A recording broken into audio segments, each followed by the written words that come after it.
But there's a lot to talk about today. Is the 11th of June, and of course we have been informed duly as the countdown was going on that today marks the Green Ghana project, where we're going to be planting 5 million trees in a day.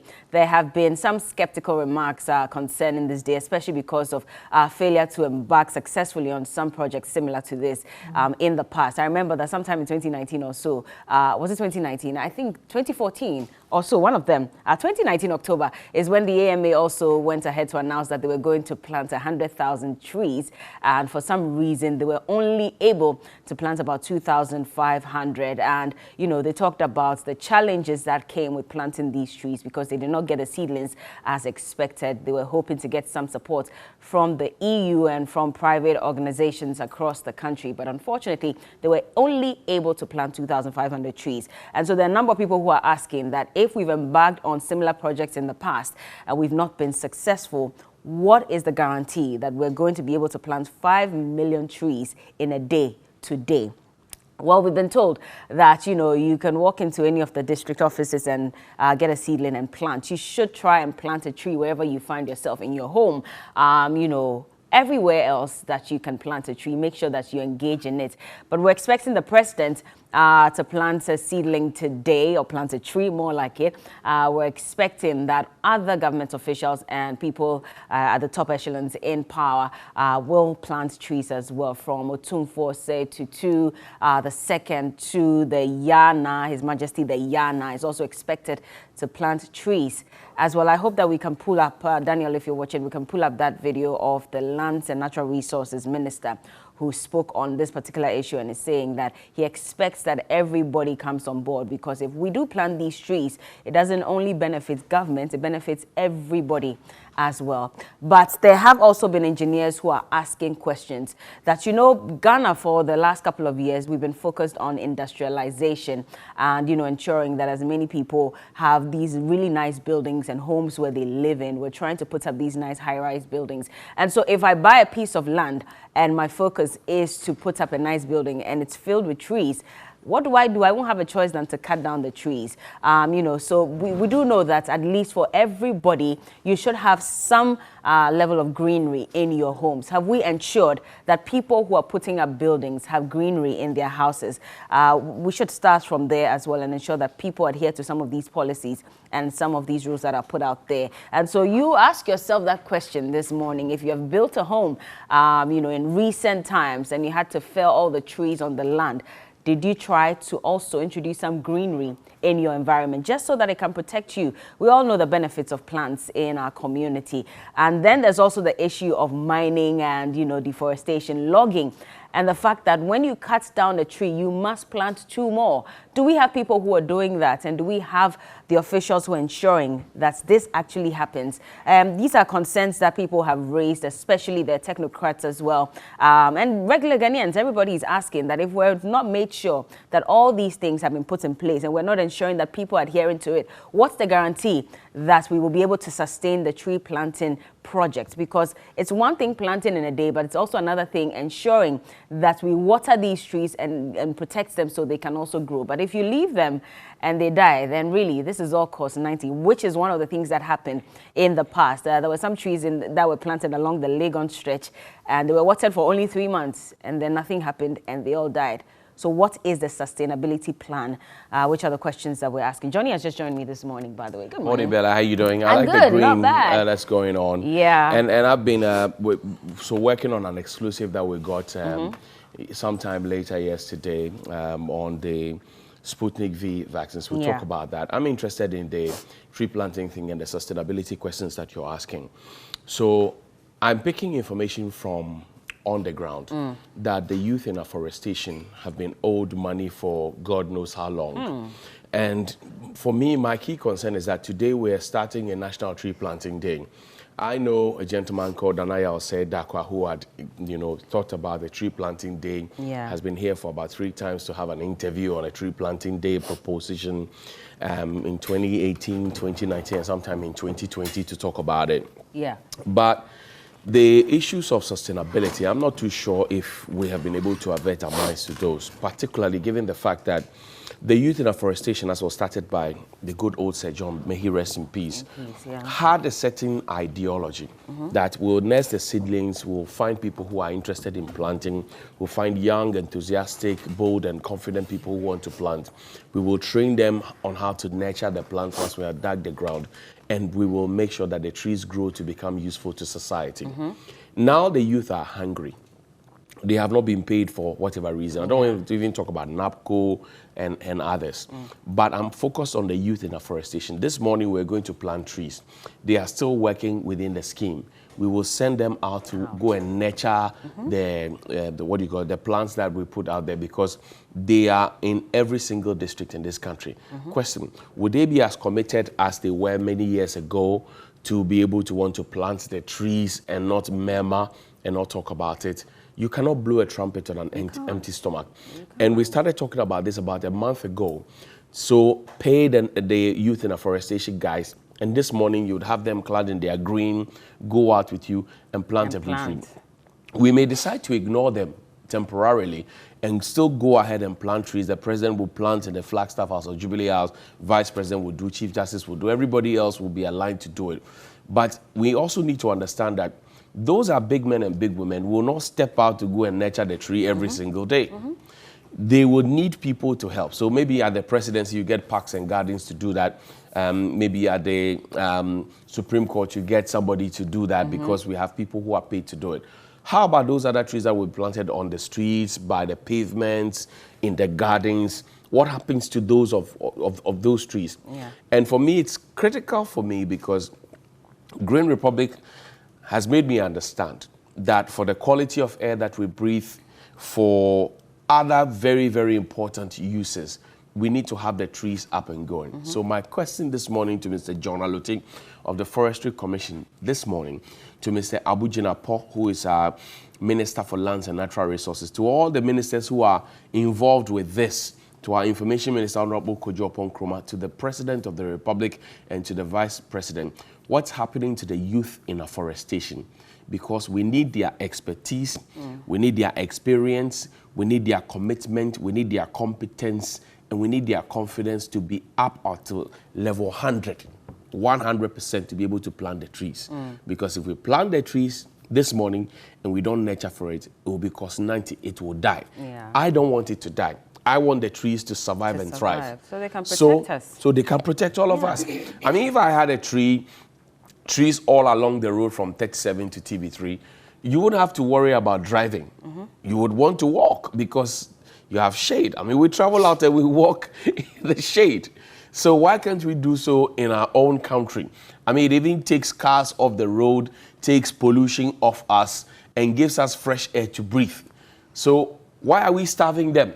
Because we realize that they are doing a very, very, very good job. So why are we starving them? Cookie. Good morning. You look nice. I'm having an issue with my voice. I don't know. Hey, what did you do? What did you drink? Just But I just realized that these days when I wake up, when I wake up these days, are you okay? Well, I don't know what you're talking about. Breathe out. Cough. No, I'm good. You're fine. Clear the demons. Today's Friday. This evening I probably have to go for deliverance to clear all the demons in my life. Oh no, proper deliverance. Don't be making ambiguous statements. I don't like that. Oh, why? But so you think I don't go to church or something? Oh, I didn't say that. You said deliverance. What kind of deliverance? Oh, the one that they'll put their hands on you and they go like, and then you fall. That's the type that I'm talking about. Is it a pastor or is I'm not among. I'm not among. No, partner in Christ, pastor. brother in Christ. No, pastor. I'm not among. Pastor. Reverend there are levels to this thing. You have to be spiritually Hallelujah, somebody. Fortified. For Bible in the camp. So I need to tell my parish priest, Reverend Father Kalichi, that I'm not among. I'm not part of this discussion. Oh no, I wasn't here. I didn't come Reverend to work. Father Kalichi, please. Of So the what? St. Joseph the I'm the only Anglican person Church. sitting here right now. I'm not among. Yeah. I'm not part of this conversation. We are in church. Yes, just to let you know. Anyway, good morning, You're- guys. you're on your Thank own. you. Have you Thank planted a tree in your house? Not yet, but it's interesting to know that almost 10 million Ghanaians are ready to embark on this tree planting journey this morning. And I'm particularly happy that almost every activity in Parliament has also been put on hold, just so the President, the Vice President, the Speaker, and Chief all Justice. exactly everybody would partake in this tree planting exercise. But I just hope that it will not be a 9-day wonder. And And I've always questioned the place of parks and gardens. Where have they been all this while? They've been there. They say parks and gardens. I think where are they? Well, it's just by the NDPC, exactly. the National Development. But have you even Commission. seen that place? And sometimes, especially in the rainy season here in this country, most of the how do I call it?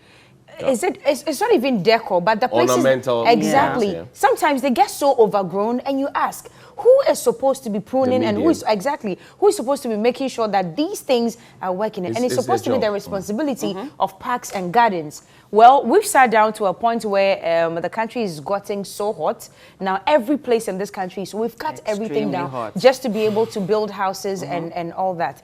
I'm hoping that these seedlings that we are planting today, when you consider agriculture, in some 3-5 years, we should see them springing up and all that. But are we going to make sure that we take care of these plants so that they can grow and grow well? Are we just going to leave it to rot? Who is going to be making sure that we are watering them? Now, we have water problems in this country.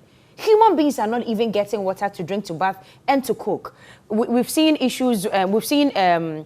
I think about 4 weeks ago, right? When people were fetching water from the gutters right here in Accra. Exactly. Yes, in Tema. So what's going to be the plan? Is there a plan?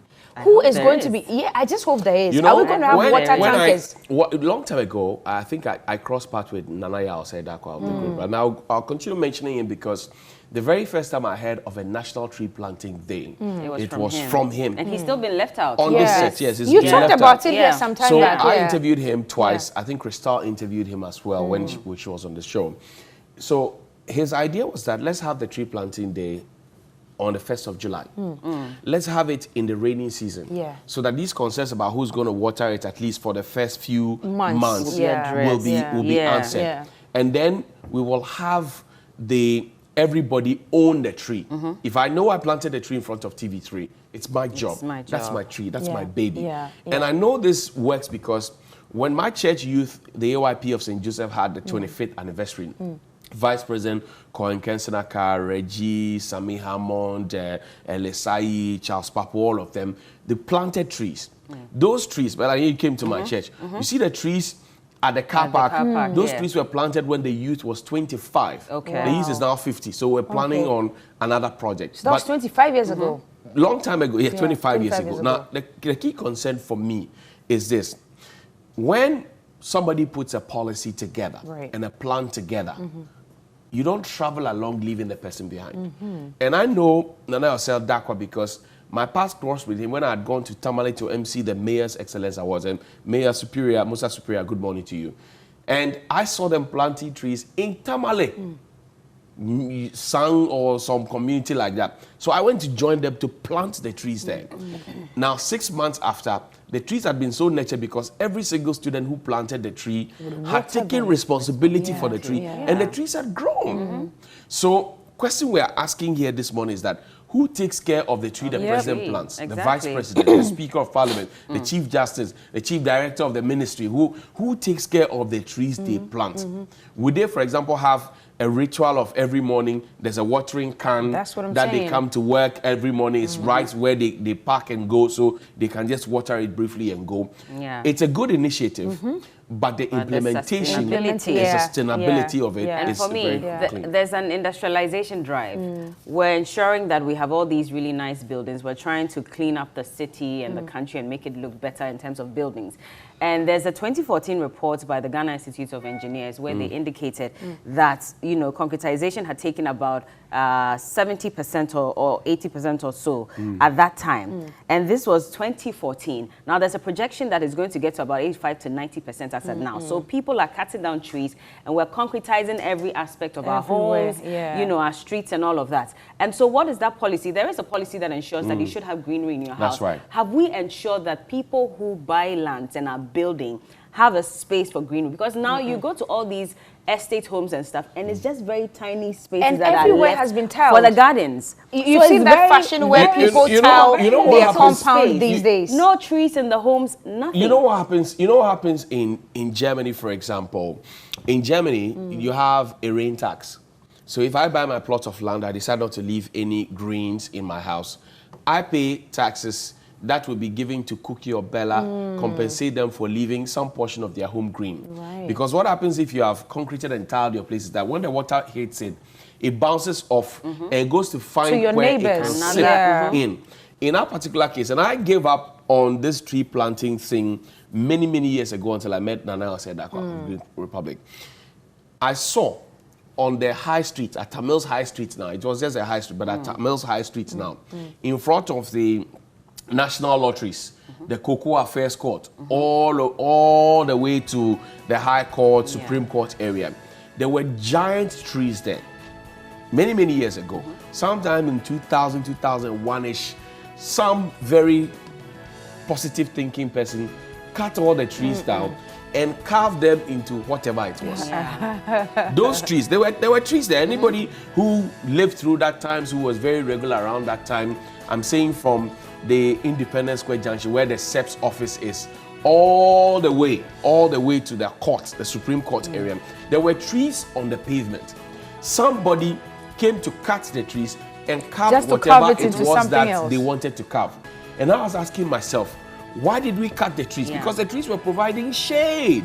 Now the trees will provide shade so that even the amount of electricity you consume in terms of electricity for your air conditions would have come down.